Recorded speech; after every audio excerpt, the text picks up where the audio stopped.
Welcome back to the channel, everyone. My name is Samuel Jones. Thank you for clicking on the video. Thank you for watching from the bottom of my, COVID bearded heart.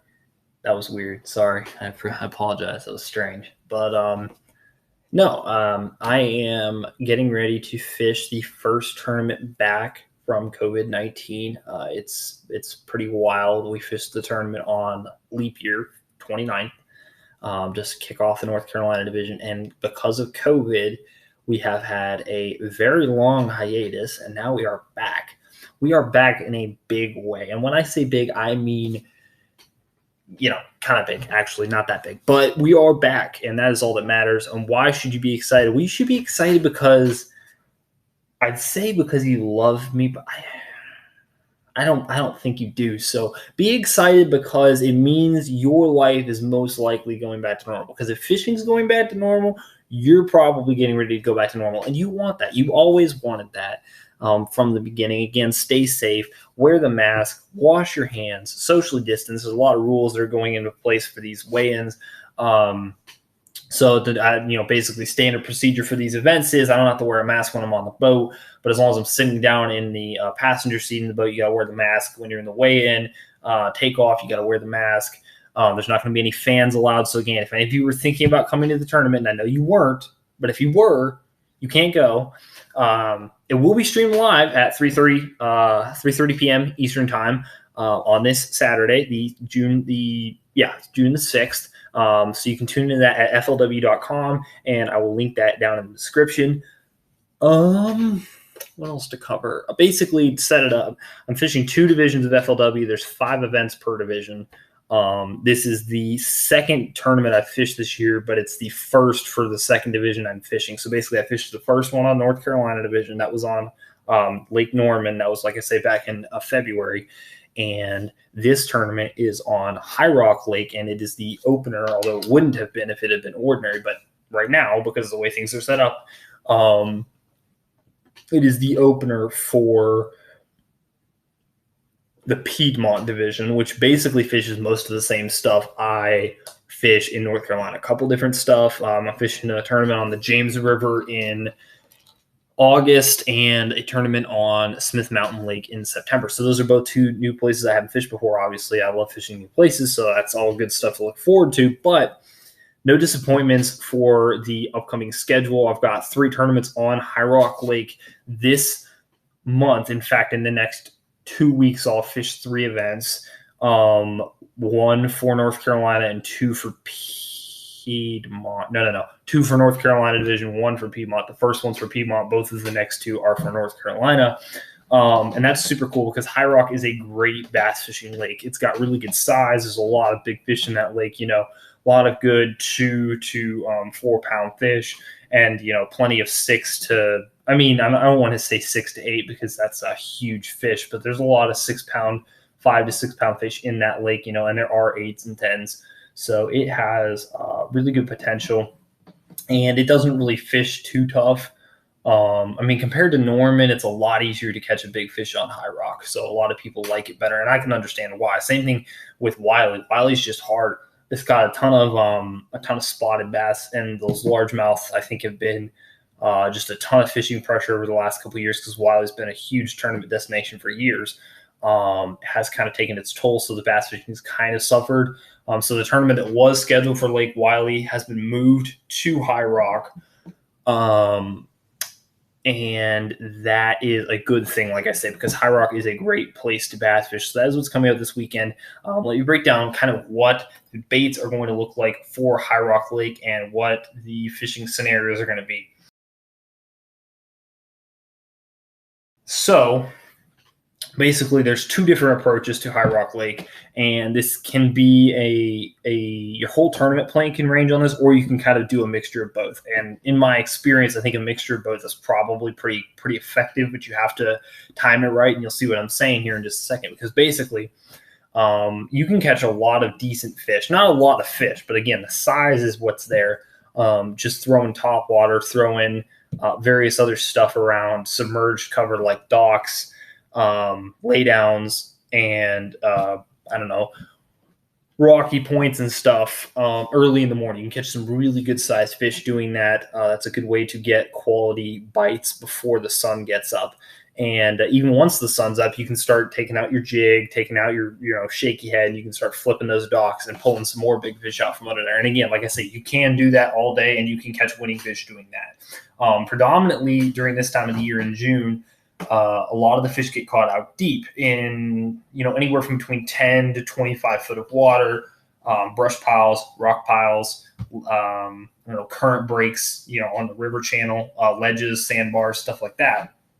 And that is, again, very predominant style of fishing. And a lot of people like to kind of key in on that morning bite in the morning and then move out to some of their spots that they have marked deep in the afternoon. And like I say, if you time that right, if you find this time when the current's running and the fish are fired up, you can go from biting fish on the bank to biting fish out deep, and you can put together a huge stringer because, like I said, there's loads of 4 and 5 pound fish in this lake. You can put together 20, 25 pounds very, very quickly if you do it right. I can't wait to get a boat and try some of this stuff out, like try to see what kind of mixture of shallow and deep I can accomplish on some of these lakes out here. But again, it'll all depend on what my boater wants to do. My guess is it will be a mixture of both because that is, usually the safest bet on high rock. Some of the baits to use, I'm going to use, in the morning, I'm probably going to try and throw this Spro Bronze Eye Poppin' Frog. It's a great shad imitator, really good to work around docks and laydowns in the morning. You can just be very subtle, cover water very quickly with it. Then there's this staple. This is probably one I'm going to try and use to catch limit fish. It's not a great big fish bait, but this black shaky head on a little 3/16 ounce shaky head jig head. It's a great fish catcher. It's a finesse bait. It catches fish when basically nothing else will. So again, my plan and my hope is that if we're up shallow in the morning, I'll probably throw a mixture of topwater in that to try and put some fish in the boat early so I can just kind of relax, fish very slow, and try and get that kicker bite later on in the day, get a couple of really good fish to try and bulk out the limit. Another thing I would like to throw quite a bit in this event is a jig. You know me, I love jigs. I probably won't throw this specific jig. I'll probably throw something with a little more green in it, but I will definitely be throwing a jig some of this event. That is a guarantee. And on all likelihood, if I do any good in this event, it will be because I caught fish on a jig. Another thing I would like to throw, I don't know how well I'll do on it, but I would like to throw is this deep diving crankbait. I have a couple of these. This is a Rapala DT16 in parrot color on a 7'6" medium heavy casting rod, crankbait rod. And that is, again, an offshore bait that I would like to use if we were fishing like rock piles, brush piles. And then the other thing for that deep stuff and for docks, both of them, is this nice 10-inch Zoom Old Monster worm in that black Africa special color with a worm hook with a 3/8 ounce tungsten weight and a nice little bead in there for that noise. You can hear that rattle. And again, that's a great big fish bait. Black is a great color if you're fishing a worm on high rock. People use it, win tournaments on it all the time there. Black is a very good color to throw if you're throwing a worm on high rock. So again, I'm excited. It should be good. My plan of attack is basically, like I say, to try and put fish in the boat early. If you're a boater, I think you got to learn how to cope with the nerves until you can. If it was me anyway, I would be trying to find ways to kind of cope with the nerves of not having fish in the boat, if only to learn how to fish slowly and methodically from the minute I blast off to the minute I weigh in. Now, obviously, there's different kinds of fishing you need to do at different times of day. The morning with that shad spawn, you want to be covering water, you want to be throwing a top water, flipping docks real fast, something like that, working a swim jig real quick. And that can be very effective, but a lot of tournaments, you've got to go slow.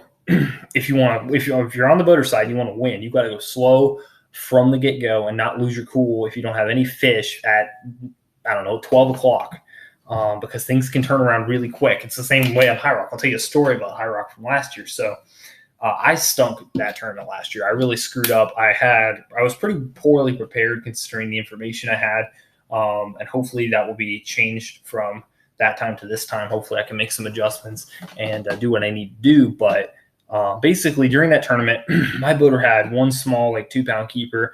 I had a very small keeper. We've been fishing offshore for like 4 hours. We were kind of scrambling around shallower docks near deep points. We had a couple bites. I missed a lot of fish. Like I say, I was having a rough day. I was just spinning out of control. Something I don't do as often now. I'm a little more locked in, but it was a rough tournament for both of us. And but anyway, basically it had been slick calm all day. A little bit overcast to start with, which was part of the problem because basically if the sun gets up, even if it's slick calm, it pushes those fish down to the bottom. So if you work a worm or a jig real slow, you can still get bit. But that the overcast and the slick calm meant that those fish were way up in the water column. I mean, you're talking we're in 25 foot of the water, and the whole from the bottom of the lake all the way up to the top, you can just see bait all the way up and down. You can see the big marks where the bass are up in there chasing bait, and it's very difficult to target suspending fish. Not only are they very difficult to catch, but they were glutting on bait. They didn't want our baits, so it was very difficult to catch those fish. Then, all of a sudden, right before weigh-in, the sun came out, and the wind starts blowing a little bit, and it was blowing across this point, and we started seeing the other guys who were out on this point, and they were just loading the boat. I mean, they were one after another, big fish after big fish, and it was depressing, obviously, because we're sitting there and we're not catching any, but as soon as they left, because they had to weigh in before we did, we scooted over there. It was free game. And my boater caught a 4.5-pounder with about 5 minutes left to go. So it just shows you that in an instant, things can turn around. Obviously, I don't think either of us really did any good off that event, but it's just very important to remember.